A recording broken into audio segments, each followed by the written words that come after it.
Hi everyone, we're here again with my dog and me, some of our programs with Armstrong, and we are filming at Homestead on Route 19 by the movies in Meadville. We want to thank them for always allowing us to use their facility for all of our programming.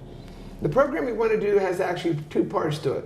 First part is we're going to talk a little bit about some of the books that are available, and one of the books we've talked about before that Kim has done, and then the other part is going to be talking a little bit about the use of dogs with people that have PTSD.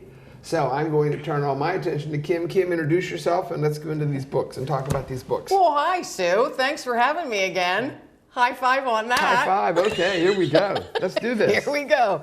My name is Kim Lengling, and it's always a pleasure to hang out with Sue for a bit. And we're going to talk about the books, yeah? That's what you said? All right, so last year, actually this time of year last year. Is it a year ago? It is a year ago in August. Paw Prints on the Couch came out, which is an anthology of owners talking about their dogs and how they enrich their lives, all the different ways, their personalities, their quirks, how they got their dogs, whether they were rescued, their mutts, whatever. It's all about that anthology. About 20 families in there sharing their pets. And you stories. find people that want to do this, and I then reached you can out. Combine it all together into a book. Yeah, an anthology is just a bunch of different people with short stories, kind of like a chicken soup for the soul type book. That's what it is.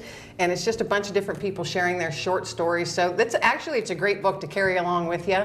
You want a short read, you're sitting there waiting on the kids at their ball practice or swim meets or whatever, you can pull it out and read a story or two. But super exciting stuff. Another one is now out, and it is Paw Prints on the Kitchen Floor. Where'd you get that title? Where'd you get this title? Because that's how my brain works. Okay, well that's kind of scary, but that's good. How'd you get the second title? Paw Prints on the Couch. Simply, if you have dogs or animals, you're going to have paw prints throughout your house. And I am one who lets my animals on my furniture. Okay. So I have Paw Prints on the Couch, and I thought that sounds like a cool little book title. And then other people were coming to me several months after this book was out, Paw Prints on the Couch, and they're like, "You going to do another one?" And I said, "Well, maybe." And then they're like, "Well, you should." And then so I had these people just coming to me saying, "I've got a great story about my dog," or "I have a rescue cat. Oh my gosh, she's like the party hostess with the mostest. Can I share her story?" And I thought, okay, well, we're going to do another book. So this one was, and I'm thinking, where else do I always see paw prints? On the kitchen floor, because that's where we walk in. So that's how this book title came about, Paw Prints on the Kitchen Floor. And that one is out and about for the world. And the stories in here are awesome. And this lady here, Sue, has a story about... I got talked into it. She got talked into it. I didn't have to talk her into it too hard, but Martin, her dog Martin, who was the therapy dog... He was my very, very first therapy dog. Extraordinaire. He was a dog that I rescued from underneath a trailer, and he became a therapy dog thanks to Robin Peterson, who said to me at the time, she said, "You know what?" She said, "That dog should be a therapy dog." And I knew nothing. This is 25 years ago. Yeah. And I said, "He's just a mutt. He's just a nothing." And she says, "No, there's something special about him." And he became my first therapy dog. So the fact that I've since then had, I think I'm in my fifth one now, fifth or sixth. I've done therapy work, I think 24 years. Wow. And he was my first one. So he has a real soft spot in my heart. And it's funny, when I tell you a real quick story, when I wrote that story for you, I had trouble writing it. Which I know that people that have read these stories, like Paw Prints on the Couch, tell me, "Oh, Sue, it was a great read, but you know what? I had trouble getting through more than one chapter at a time." You've got to cry. Because there's always and it isn't always a sad story. Sometimes it's a celebration or just sharing the love that you have between your dog and things like that. So when I'm starting to write the one on Martin, and I really had trouble with it. I mean, I had trouble every time I would proofread it again. I said, "My God, you can't keep doing this the rest of your life." So I was very honored, thank you. And Martin is in there. I'm happy about that, and I hope everybody buys this book. Now, where can they get them? They are available on Amazon in ebook and paperback, of course. So hop onto Amazon and get yourself a copy. And they're great gifts too, because they're quick reads. Again, I compare them to chicken soup of the soul type books. They're quick reads, they're fun, and they're all very raw and real stories. And the other thing is, yes, you are going to want a box of Kleenex. You are. Yes. because pets' lives are shorter than what we would like, but I also firmly believe that they're as long as they're meant to be, and they're here for their specific amount of time for a reason. And if you've been blessed to have one in your life that has just filled your life like Martin did yours and all your other dogs, and Dexter does mine, and Digger and all my other dogs, what blessings we've had over the years, and that we are able to give wonderful lives to so many dogs. I mean, how awesome is that? You know? You made the comment about gifts. After I did this, the first one, Paw Prints on the Couch, and I got one from you signed by you and so on, and I knew several people. Like whenever I go to the nursing homes, there's people there that have a lot of free time. And people that I meet here and there in different places, or people that we've done programs with for Armstrong. I think I purchased probably 6 or 7 of them. And I have them, and I just give them to people. Yeah. And I'll say, you know what? And they say, would you want this back? I'll say, well, no, not really. Pass it on to somebody else. So I got one back yesterday, and she said, okay, I did that, and I'm not doing that one again for a while. But I really liked it, and the people that have read it have really appreciated it. So I'm sure they'll feel the same way about the Paw Prints on the Kitchen Floor. And it's all different people in the second book and on the kitchen floor. And the story, well, and everybody, here's the other thing I want to point out. Each pet parent is the author of the story. I didn't write these stories. Everyone wrote their own story. So each story is written completely differently. So you're going to see the author's style, and some of the people have never written and been published in a book before. Have you been published? No, never. Okay, well, this is Sue's first time being published in a book. So, I mean, it's really exciting for those folks that have never been published, and also exciting for the folks that are actually established and published authors. There's quite a few of them in here, but when they heard about it, they reached out and said, I've got a story about my horse that I had when I grew up.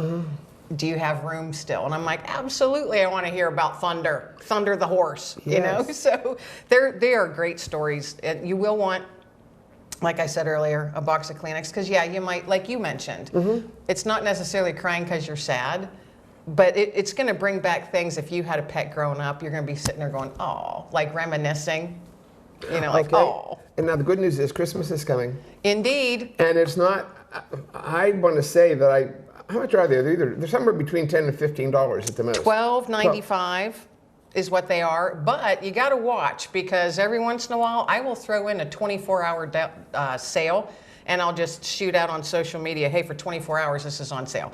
And it's just random. Yes, it's random. Oh wait, where's it? How do they find out about that? On your website? Or on social media. On social media. Yeah, okay. on my website, of course, and then I'm also on social media. So. Okay, well, it's a great gift, and it's a quickly, and then, as I said, let them pass it on to somebody else. They will certainly enjoy it. And thank you for letting me do it. I enjoyed it. No, I'm excited. Yeah, I'm excited to see. And also, I forgot, how did we forget this? Proceeds from both of the, because of course this book is still selling, proceeds from both of these books, a majority of the proceeds goes directly to the Anna Shelter of Erie, Pennsylvania. So that is a no-kill shelter in our local area.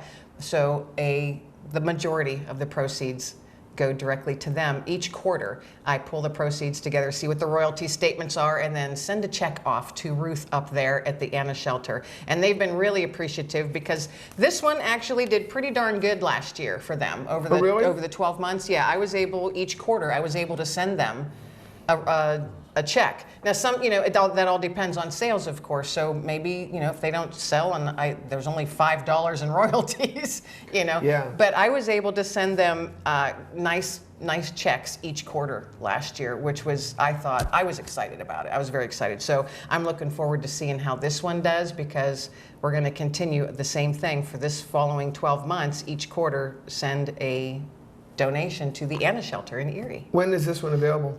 It's available right now. Oh, so if I go onto Amazon right now, it's available? Indeed. All right, perfect. Amazon Prime, my favorite thing. Send. Send. Yes. Buy now. One click buy now. Yeah, right. But consider that, and I'll make sure that I cover it in our books, and we talk about it all the time. So thank you very much for coming in. And at the back of the book, just like in Paw Prints, there's shared some tips and things like that on what to do when you're looking for a dog or an animal, different resources and things like that. And also, new to this version of the book is, like I'd mentioned earlier, already established authors that are already published, maybe they have numerous books, there is a page dedicated to them. So if you want to learn more about those authors, you can get on their website and check them out as too. So that's a little plug for those Cool. folks. So yeah, I tried to add a little bit of extra in this book. So And you're yeah. local. Doing this, you're a local author. Arter. I'm a local arter. You're local, and that's why we should support you Yes. also, because we want to support what happens in our local community. And you are it, and that's great. And I would love to get these books, to donate them to different areas like vets or something like that, as the folks are sitting. So, reach out if you wanna. Okay. And we'll see what we can do. Okay, second on our program today, we want to do a program on PTSD. And why did we pick that? Why did we pick that, Sue? I don't know. I'm thinking, well, because I'm a veteran and I live with PTSD. There you go. I think that's probably my reason. That might be your reason. Yeah. And it was interesting. And I was also doing some research on this because regarding dogs and PTSD isn't just with veterans, folks. We all know That's that. from anybody. Especially we see a lot, right, everywhere. Yeah, anybody who's experienced a trauma. So I just happen to be a veteran that has PTSD. But my dogs, each one that I've had, for whatever reason, they were just, like you said, Martin was super, there's something special. My dog Digger, God love him, and Dexter, who I currently have, they both have that little something that they're able to intuitively pick up on things. So for PTSD, okay, for people that don't know, that means post-traumatic stress disorder. I don't like the word disorder because it makes me feel like I'm wonky, and I might be. That's true. But it's a dorky kind of wonky. So I say I live with post-traumatic stress, and that entails flashbacks, nightmares, anxiety, depression, sometimes one at a time, sometimes all at once. And some days can be really, really hard. And just to be really honest with you. And I've shared this before on, with folks, with the public. It can be really hard. And it can be really dark. And my dogs have been able to intuitively, they're not trained to do it, pick up on some of that, and they'll come and start nudging me with their head. My dogs have typically all been big dogs. So they'll start nudging me in my thigh with their head, and I'll be just, maybe I'm falling, I'm sinking. That's how I explain it, sinking into that dark hole. And, or I'm having a nightmare, and I can't get myself out of it. They, in the middle of the night, will start booping me in the face with their nose or start nudging me in the thigh if I'm sitting in a chair or something. And it works to distract me and refocus me. But they weren't trained to do that. And it's not that I'm physically doing anything. I'm not like pounding or screaming or yelling, whatever. It's creeping up. That's how I explain it. It's creeping up, and your chest gets tight, and I start clenching my jaw, and my face starts to hurt, and my heart starts going really fast. And then your brain starts going, just whirling with all these different thoughts. And it's hard to pull yourself out sometimes if you don't have the tools to do that. My dogs intuitively have, for whatever reason, know when to nudge me, and it distracts me and refocuses me. And once you start petting a dog or an animal, you start to settle. Your heart rate goes down, you're able to breathe a little bit, and you can in with the good, out with the bad. And animals are amazing that way. And that's been that way since I think time began. Right, so a lot of us, just in our own issues that we have in our own lives, probably suffer, many of us, from minor levels of PTSD. Oh, absolutely. And most of us have dogs, many of us, as we tend to live with people that have dogs. And we could tell 100 stories about how important they are to us. Yeah. Well, another thing, I had a guest on my podcast, and we were talking about grief, and she was a widow.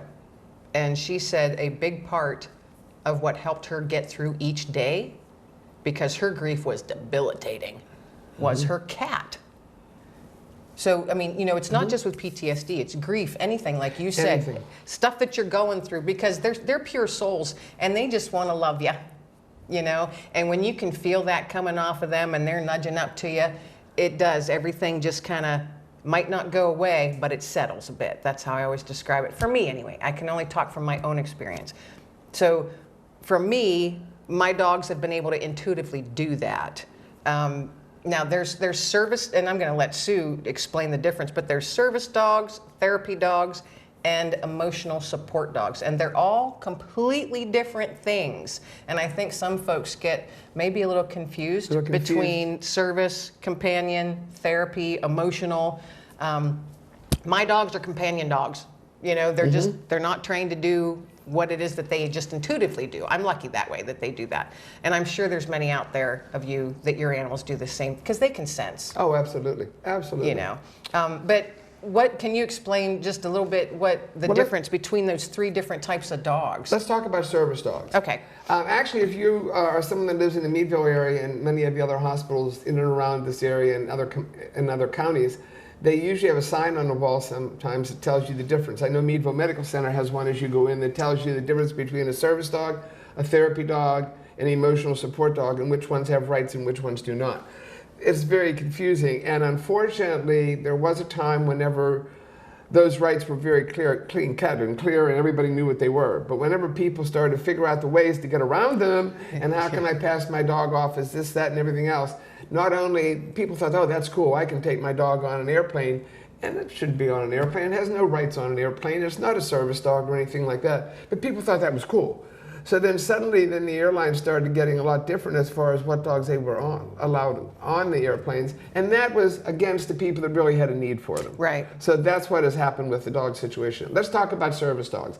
A service dog is any dog that provides for you a service that you cannot do yourself.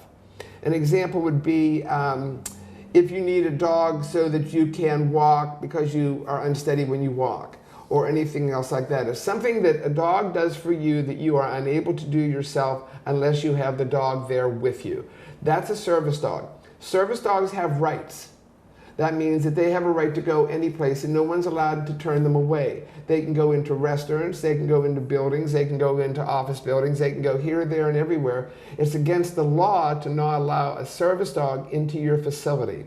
You cannot ask what this service is for or what they are actually doing for you, but you can say, yes, I have a service dog and my dog is certified, and you probably have a card or something that you call with you, or that you carry with you. But that's a service dog. A service dog actually is there because they provide for you something that you cannot do yourself. Physically do yourself. Now, service dogs are highly trained, right? Yes, and most of them you can't train yourself. Most of them you get from an outside organization. Years ago, Kim, there was a lot of these service dogs were trained at Cambridge Springs and also at Albion. Oh. And then after they spent a year there in the prisons with the inmates, then they were sent down to Canine Partners for Life at the time, which was down in York, Pennsylvania. And the dogs went down there for the next year till they get more designated as to what they could do for somebody. So that's a service dog. You can't say, I'm going to make my dog a service dog. I don't think that works like that. You might be able to get an organization that'll help you a little bit. I get questions all the time. I know Robin Peterson, who's one of our trainers, gets a lot of people to call her and say, can you train my dog to be a service dog? No. They'll say to me with the therapy dogs, can you make my dog a service dog? No, I don't have the ability to do that. So service dogs are something that you get yourself. They usually cost an awful lot of money. Different organizations will support you with that and give you money to help. But a service dog, you're probably looking at in the neighborhood of, I'm guessing, probably $3,000 to $5,000 at least. I've seen 10 to 15,000. Well, there you go. Yeah. So they're very, very. Yeah. Well, and they're specially trained, so they're going through a lot for 2 years at least. You said. Right, and they also usually have a vest on. They usually are designated. They have the word service dog on them and things like that. That's the one we see the most commonly, and that's the one that you, as an individual, as a business owner, You cannot keep them from coming into your business or into your restaurant or any place like that. You know, that was disturbing. I just saw the other day, a couple weeks ago, at a local flea market in drivable distance from here. I won't mention, but there were dog harnesses that said service dog just hanging. You could buy them for $5. Mm-hmm. And I looked at that and went, that is so wrong. Absolutely. How are they allowed to sell those? Because they can get them online, and anybody can get stuff like that online. So you can slap that on your dog and pretend your dog's a service dog, and that dog could not be trained. Maybe it's horrible in social environments with other people.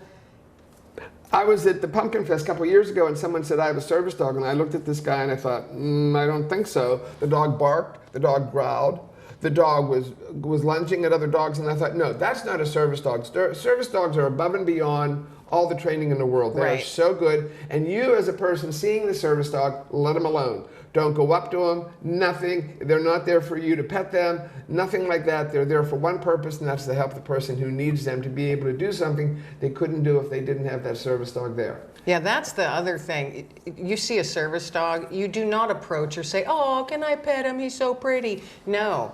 You pretend you don't see the dog. I mean, Right. you don't ask to pet the dog. That dog is there to be that person's eyes or legs or hands for whatever physical disability, correct? Right, and they have legal rights. The second one that people talk about the most, especially here in the Crawford County area, is the therapy dog. That's what I'm involved with. I'm with Paws Hand Delivered Therapy Dogs. We now have increased our number of handlers to 50, and we're going at 37 different places in Crawford County. We're going everywhere. That is People are awesome. Constantly. But now the difference with a therapy dog, I love my therapy dogs. I have 2 collies. I've had therapy dogs my whole life, but they have no rights.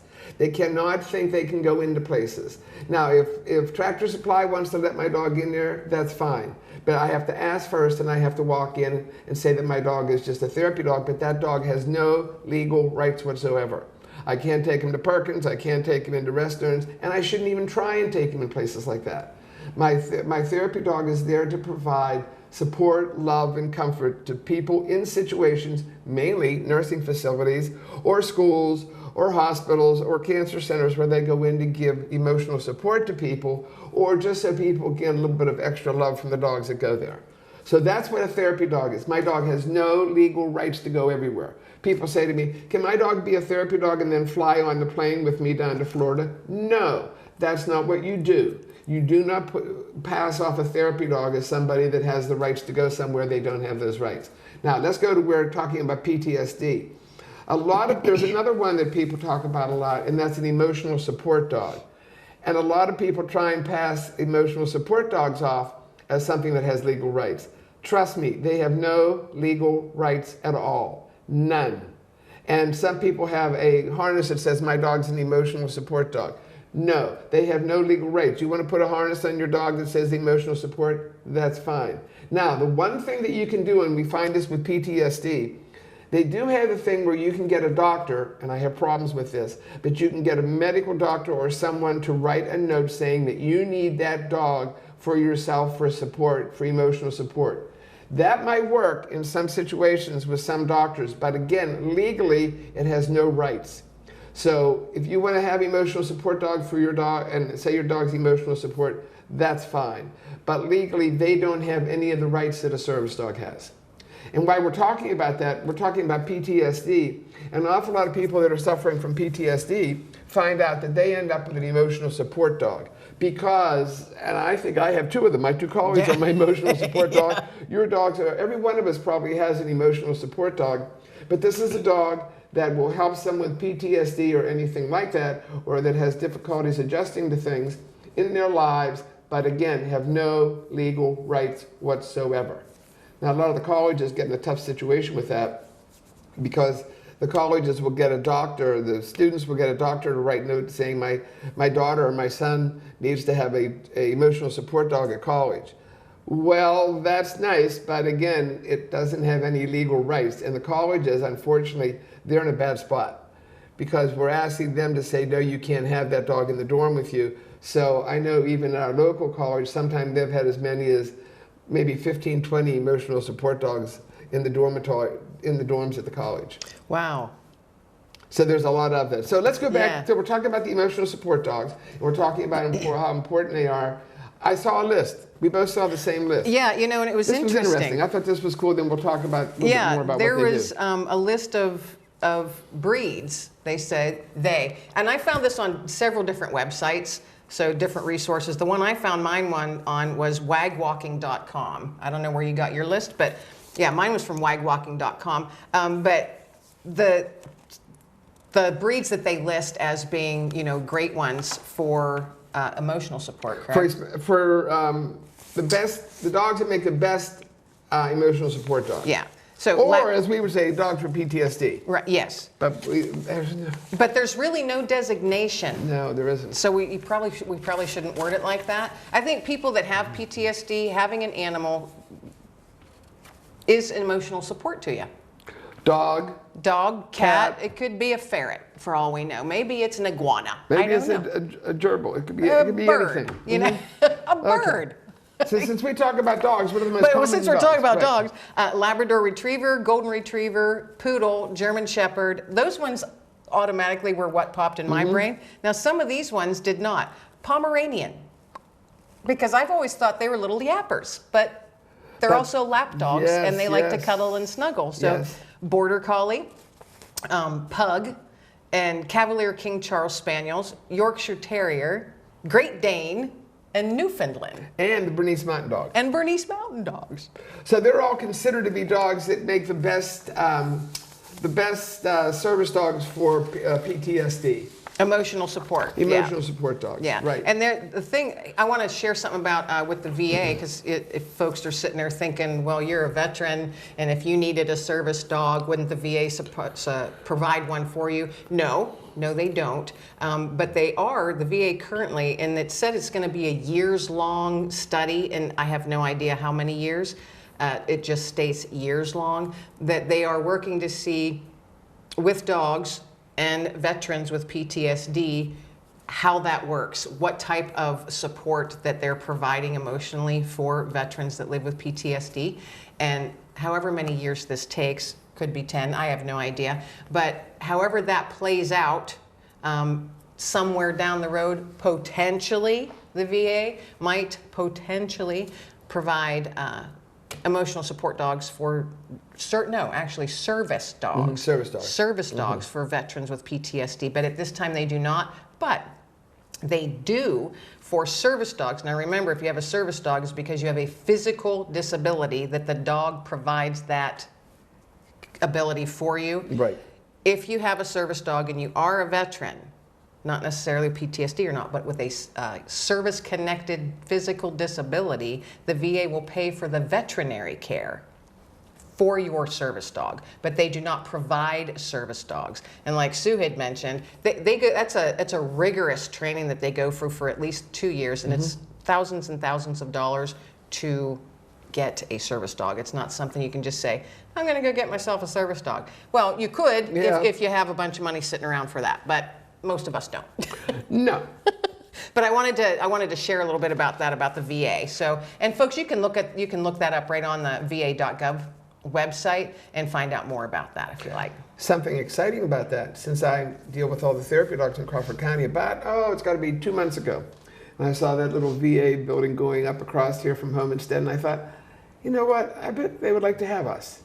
So I called up to Erie, got in touch with the person up there, made the contact that we needed to make, and I said, would you at all be interested in having therapy dogs available at the VA in Meadville for the clients that are coming in for whatever reason, and for the staff there, so that they can help people out and stuff like that.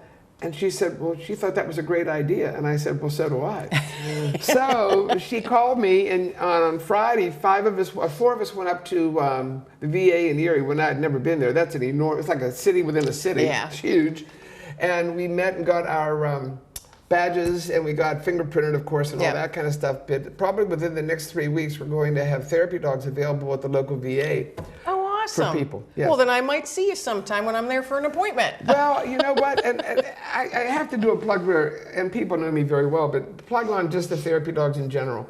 The other thing that happened recently, and this is why the people that have therapy dogs get so angry with me sometimes, because I have trouble saying no to being places, but I had someone call me from the courthouse and said, Sue, would you provide therapy dogs at the courthouse? And I said, oh, come on, you got to be kidding me. And they said, no, just for a few places. Well, a few places, Kim, became, I think there are 19 offices we go in, either at the courthouse or the judicial center. And we have dogs that are now starting to be there. Now, we've got some there that are working because they actually are working with the CYS and programs like that, as far as children that need help whenever there's a dependency hearing, and we need dogs in the playroom with them.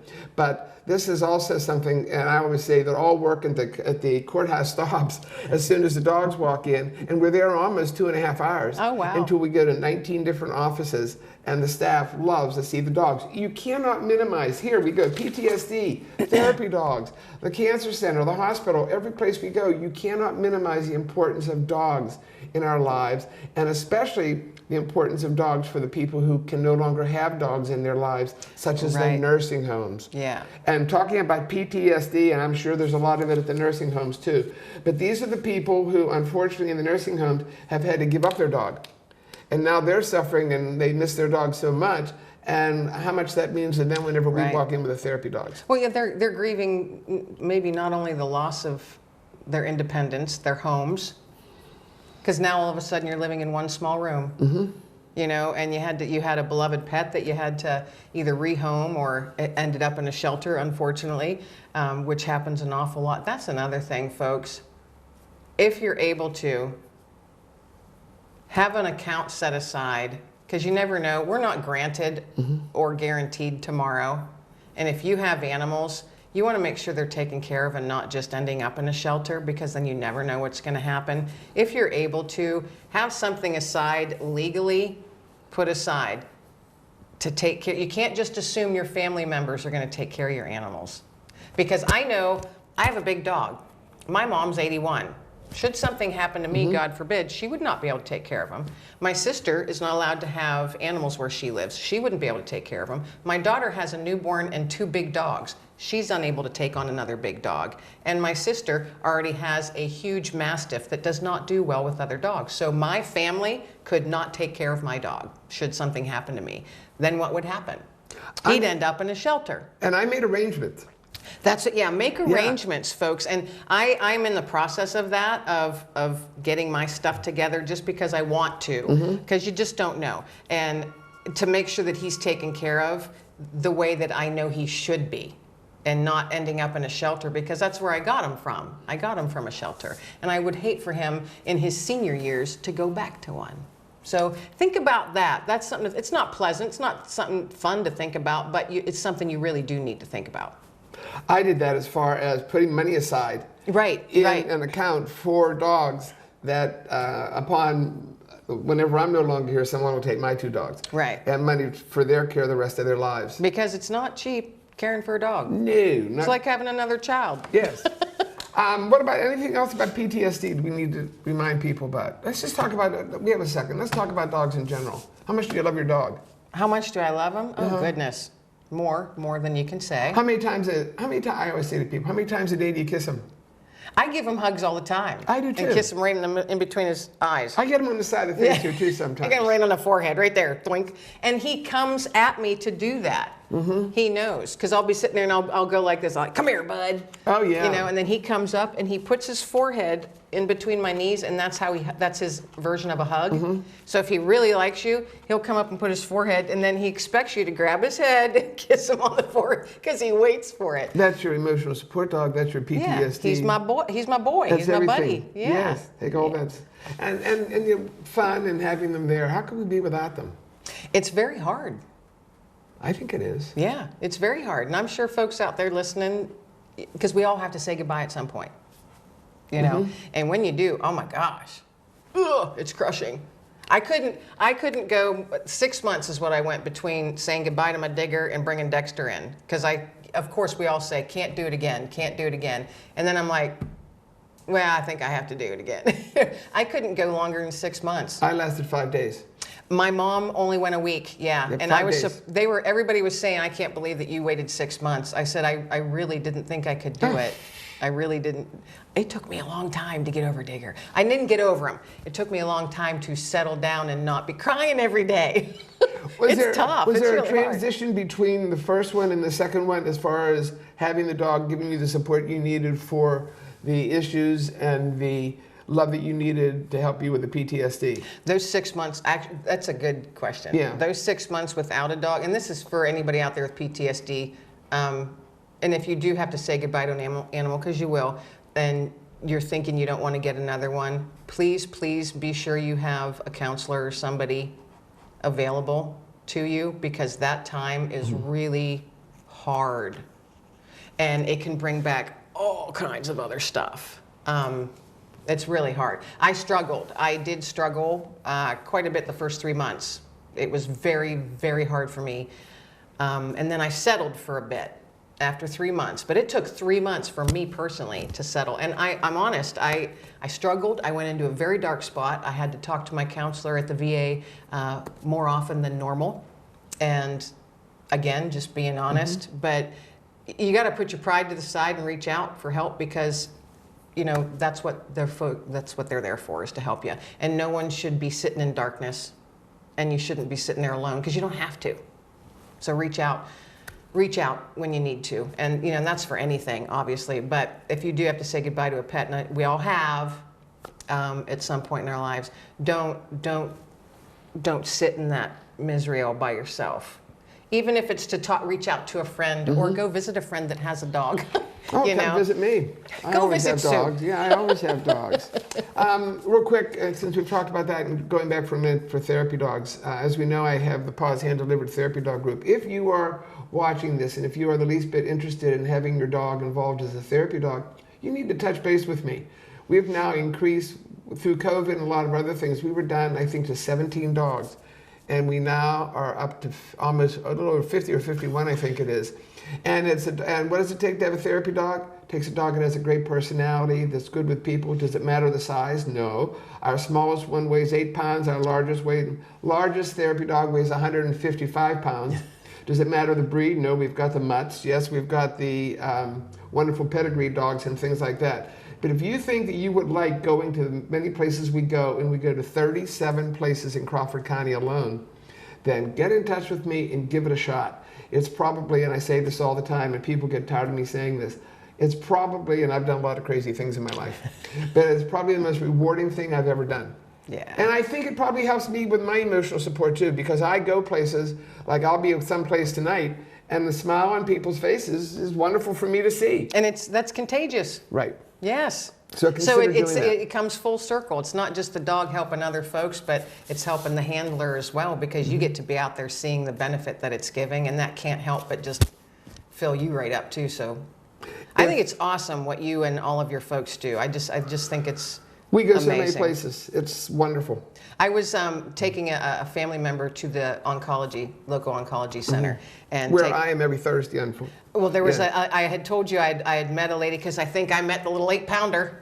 Yeah, no, you met Cooper. He's our Cooper, little Yorkie. A little, so small. Cute as cute and just, can be. these little legs this big, just going, dee-dee-dee-dee-dee-dee.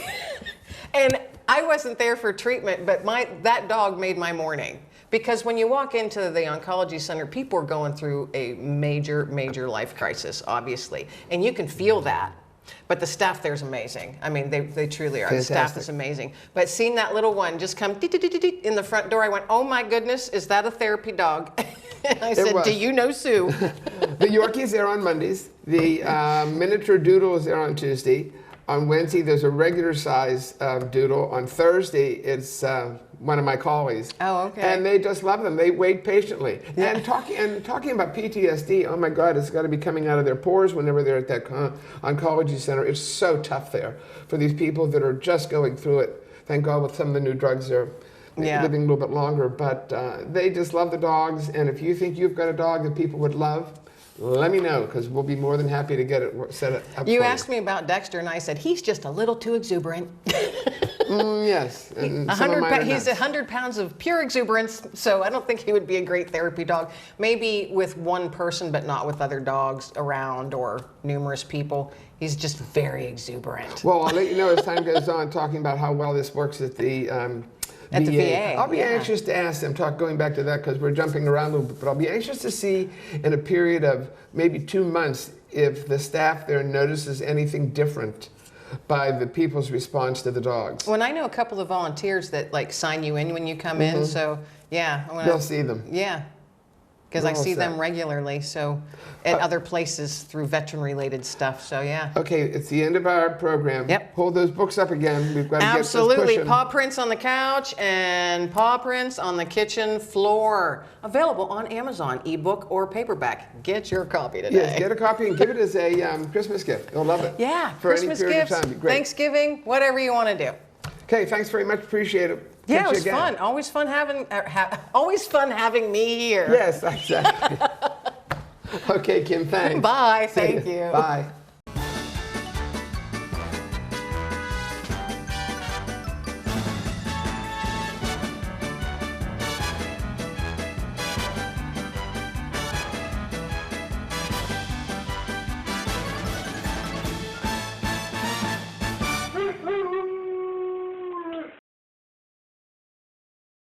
Armstrong's Healing Heroes initiative is changing lives for area veterans struggling with disabilities, such as PTSD, traumatic brain injury, and more. These incredible dogs help give people back their self-confidence and independence. We've raised over $300,000 to train and donate service dogs from guardian angels to veterans in our communities. If you or a loved one are a qualifying veteran, please visit armstrongonewire.com/healingheroes and click Apply Now. Together, we can unleash the power to heal.